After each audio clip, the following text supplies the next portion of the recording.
Hey guys, and welcome to another episode of Quick Expert Reviews. Today we've got a Nokia 5.3. Yes, I know the phone has been released quite a while ago, in March or actually April this year, but I couldn't get my hands on it earlier than that, thanks COVID-19. So yeah, finally got the device. Start with the unboxing. As usual, we've got some very bog standard headphones. Nokia headphones. Like, I haven't seen such a design since I think my Sony Walkman in 1998. But yeah, everyone kind of moved to AirPods style headphones. But yeah, it is what it is. At least they've got a microphone. And we've got a USB Type C, Type A to Type C cable lead in the box. And then a quick start guide and a warranty as well. So yeah, that's pretty much it. I have to admit that the phone does actually look really nice. You've got that fingerprint sensor on the back, you've got this whole circle camera system, you've got the volume up, volume down, power button on the side, headphone jack on the very top, with one microphone as well. Then we've got the SIM tray on the side and the Google Now Assistant button. And on the very bottom, we've got one speaker, Type C, and a second microphone as well. I'll show you the SIM tray in a second, purely because it is not a hybrid type. It's a nicely done two SIM slot tray plus memory card. So as you can see, I can put a memory card in, and I don't sacrifice the second SIM card slot, which is always nice because Samsung tends to, for example, go for the hybrid types of slots where you have to sacrifice one of the slots. So the phone supports, as you've seen, the fingerprint sensor, but also the face unlock, which I'll show you in a second. And then we also have the gorgeous 6.4, I believe, 6.5-inch display, plus the front-facing camera, which is 8 megapixels with an f-stop of 2.0. We are running on Android 10, obviously, being a Nokia, with the latest Android security patch from September. Then when we go to like special functions, if we go to advanced, we can change gestures. So for example, we can change how we operate the phone, what happens when we swipe with the finger on the fingerprint sensor. So it pulls down the notification panel and we can pull it back up as well using the same fingerprint sensor. If we press the power button twice, we can jump into camera. Screen navigation, so we can either use the navigate by pressing the standard three buttons on the bottom, or if we want to, you can navigate via gestures. So if I go back and change it back to the gestures, which we can adjust the sensitivity of as well. So for example, if I want to go back, I just swipe across the screen rather than go onto the very bottom. And to be honest, being a phone with a 6.5-inch display, that's quite convenient to use gestures rather than buttons, because there is no one-handed mode or anything like that. When it comes to security, like I did mention, we've got the fingerprint sensor, as you've seen, but we also have face unlock. We also have double tap to unlock. So that's how fast it unlocks with your face, your mug.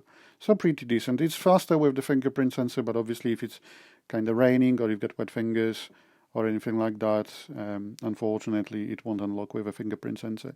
When it comes to the memory cards, you can expand the memory with a memory card. Obviously, now because it's a 32 gig model, or 64 if you'd like to as well, you can buy 64 gig model, you cannot set the memory card to share the memory with the internal storage. It always has to be a separate memory card, separate unit. With the 16 or 8 gig models on the Nokias, you can set up the memory card to share the internal storage so that the phone recognizes the memory card as a one storage. But with this ones, unfortunately, that's not the case. When it comes to pre-installed apps, it's pretty much plain stock Android, but you do get FM radio, which works with your headphones, and you've got My Phone app as well, which Nokia pre-installs on all of its phones. You can go to, for example, like a device monitor. It tells you everything about your phone, everything that you can find out in an Android itself.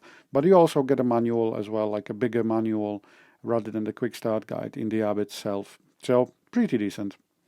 Now, when it comes to the camera, so we've got this like a 4-lens array on the back. So we've got 13 megapixel camera with an f-stop of 1.8 with a face detection autofocus. We've got 5 megapixel camera, which is the ultra wide 13 millimeters. Then we've got a 2 megapixel macro lens and 2 megapixel depth sensor for the portrait photos. Obviously, the quality of the pictures will be at the very end of the video.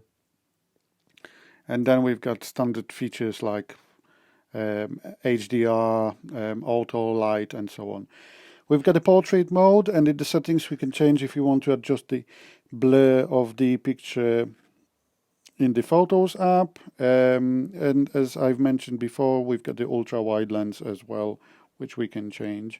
When it comes to the actual settings, we can, for example, turn off the shutter sound. However, I'm slightly disappointed with the actual grid, because usually it was like rule of third and so on, but now you've only got one option, and that's pretty much it. You can change obviously the megapixels of the photos, and in terms of recording, you can record in 4K, but that's to be expected in 2020. Literally everything, including my fridge, records in 4K nowadays, so it would be a bit of a fail. However, the front-facing camera does only record in 1080p. And then we've got some special modes like panorama, time-lapse, slow motion, or square photos, which are perfect for Instagram, for example. You can download Google Camera if you'd like to. However, I haven't found a working one, so it keeps crashing. I'm not really sure what's going on. If there is a working one, please let me know, so I can download it and see how it works. When it comes to gaming on the phone, we are running on Snapdragon 665 with Adreno 610 GPU. Everything works flawlessly, like literally everything flies. Now, on the previous video I've done with the Samsung Tab, someone asked me about the settings I've got for Minecraft. These are the settings I've got on the Nokia phone. So that's that.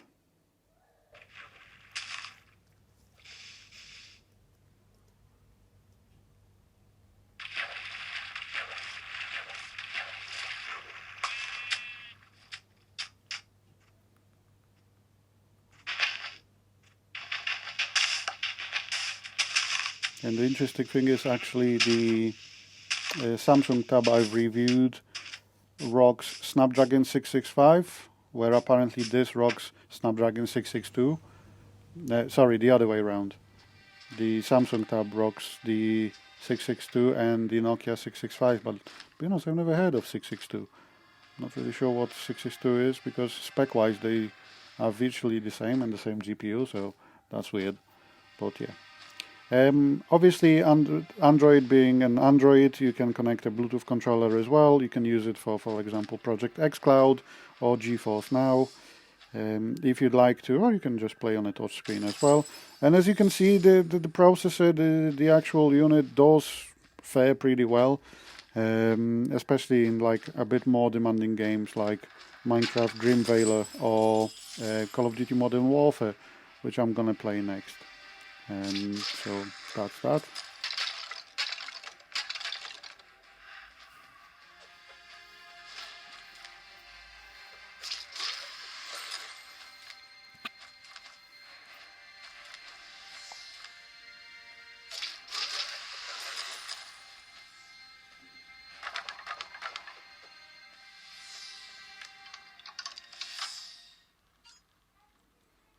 Okay, and here we go with the Call of Duty. I feel like I'm playing with bots, to be honest. Hold on. To be honest, they aren't particularly smart. But yeah, we'll see. We'll see how it goes.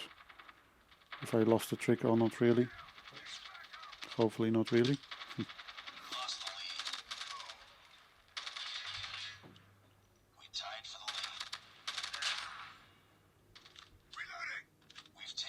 Maybe I'll just do a separate video on gaming performance of the actual phone.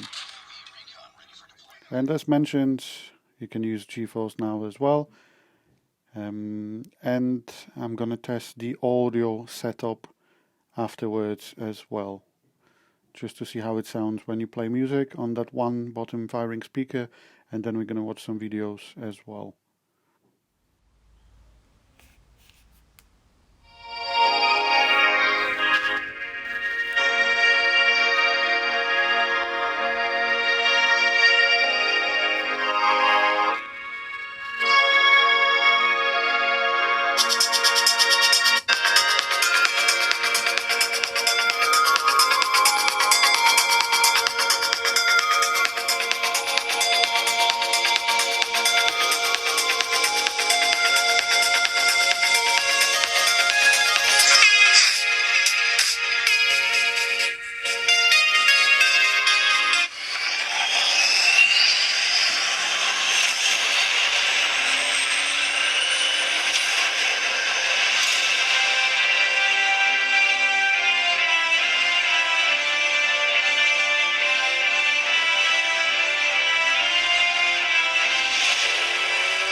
The only issue really with the phone is the battery life. Yes, you do get 4000 mAh battery, but the charging is capped at 10 watts, and to be honest, it lasts around 13 hours on video playback, so not that much. You're better off with a Samsung Galaxy A21s, to be honest, especially for the price and the camera as well. So, yeah, thanks for watching another episode of Quick Expert Reviews, and I'll speak to you soon, guys. Bye!